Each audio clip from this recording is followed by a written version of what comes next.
The next speaker is DeBar. Thank you, Ray. Thank you, everyone.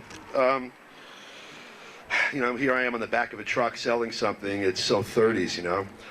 But we're not selling mineral oil. We're selling peace, and actually we're going to give it away. And the thing that everyone's been saying basically is why we should be giving it away. The most important thing for us to do now is to learn how.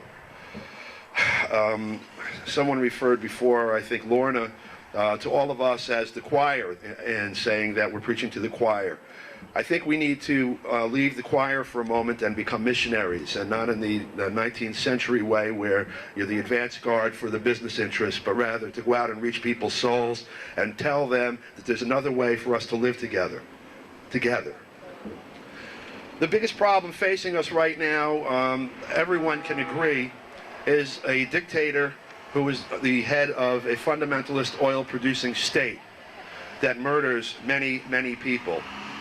Most of us, though, don't agree that it's Saddam Hussein, but rather George Bush and Texas. That's the oil-producing state. So we're going to have to make them aware of it. On the 22nd, we have to get millions and millions of people into New York City. We brought almost 1 million in. I was there on the 15th of February.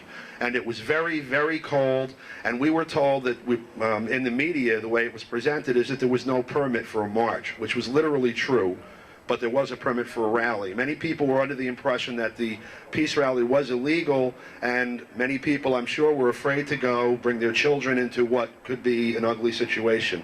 We're told that this march on the 22nd will be permitted, and it's going to be March 22nd, so I'm going to guess it's not going to be 10 degrees, although who knows the way it's been lately. I come from Austin, New York. For the last 4 or 5 years, our government didn't listen to us. So we organized, and we replaced them. Bush isn't listening to us. The very next thing on our agenda is to organize. So how are we going to do that? We have a lot of weapons of mass communication at our disposal. First is radio. If you call local radio stations and talk to them about the peace action on the 22nd, they will talk to you, many of them. WHUD will talk to you, WBNR will talk to you, WBAI will talk to you, WFAS will talk to you. They'll take tape, they'll play it on the air. Sometimes they'll only play it on the AM stations, but people listen to those stations too. So radio is one way. Television is another. Public access television is one way. You can use your own community's public access television center to reach your friends and neighbors and explain to them what is really going on and what they have to do to stop it.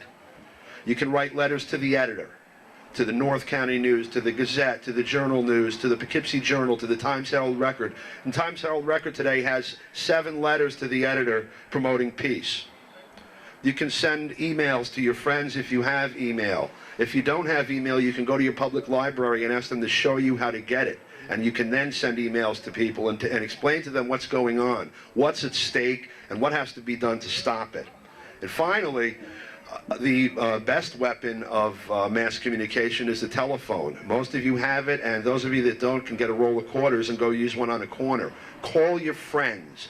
Tell them to come. Tell them to write letters to the editor. Tell them to use public access television. Tell them to use email. Tell them to use radio. Tell them to speak out and stand up and be counted.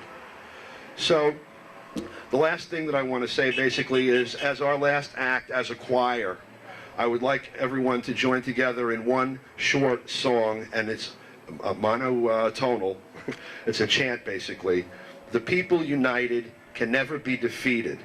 The people united can never be defeated. The people united can never be defeated. The people united can never be defeated. Thank you. Thank you. All right.